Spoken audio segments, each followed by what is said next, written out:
Hi, this is Tim of the 1916 Company. Welcome and thanks for logging on. If you love this watch, email us tmosso@the1916company.com. Today, we discuss the latest Jaeger-LeCoultre Master Geographic. And by that, I mean the latest in a line dating back to 1989. It's a hybrid of a world time and a dual time, unique to Jaeger-LeCoultre, although Longa has imitated it with the Longa 1 time zone. You can't beat the real thing. So this watch was last redesigned for 2020, and that is the generation that you're looking at here. 40 millimeters in diameter in rose gold. It's 11.2 millimeters thickened from lug tip to lug tip. 47.3 millimeters with a 20 millimeter spacing between the lugs. When you throw it on my wrist is 16 centimeters in circumference. It's very comfortable. Well inboard of the edge of my wrist. I could recommend it for a wrist as small as 14 centimeters circumference. And yes, as you can see, it will fit underneath a tight dress sleeve. The watch has a buttery smooth, light brown calfskin strap. You can see it's quite thick with a sheer cut side that's been brown lacquered for refinement, calfskin on the bottom, a brand new Jaeger-LeCoultre factory strap, no crimping, no gouging, using the company's latest pull-tab spring bars so you can remove the strap without tools. We have a simple rose gold pin buckle here. You can see with the JL logo on it. Case band, very simple, blended lugs, satin on the mid case, a polished lug hood with a soft crease on its flanks, so a very soft bevel. We have a pusher adjuster for the radial date. We have a crown that allows you to adjust the city of reference. Then we have the primary crown for setting and winding. There's a bezel that's inboard stepped somewhat to visually thin out the watch. It has a vertical lip and then a conical profile, giving way to a dished dial that includes tri-Arabic numerals and half-satinated Dauphine hands. They're half-satinated for better contrast against the silver base. In the dark, there is some lume. You can read the time. And then we've got a number of different elements, a lot of complications on this dial. So we have a pointer date. We have a power reserve indicator, and it is 70 hours on this generation.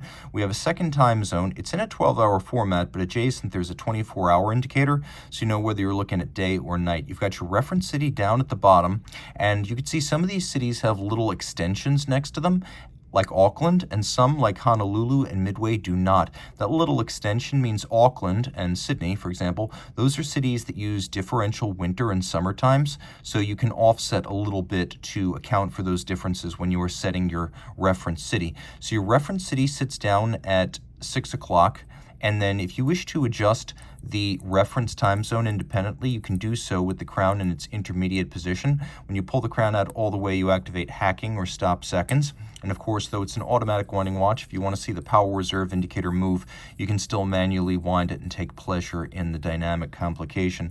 Now, let's say I want to travel from Midway. I could travel to Athens, regardless of whether it is summer or winter time, Paris, and London. Just like that, the watch does the math for you on the second dial. You have to go by 1 hour increments. You can't set that minute hand independently, but this should be satisfactory for almost all travelers or those who have to keep track of far-flung friends, family, and business associates.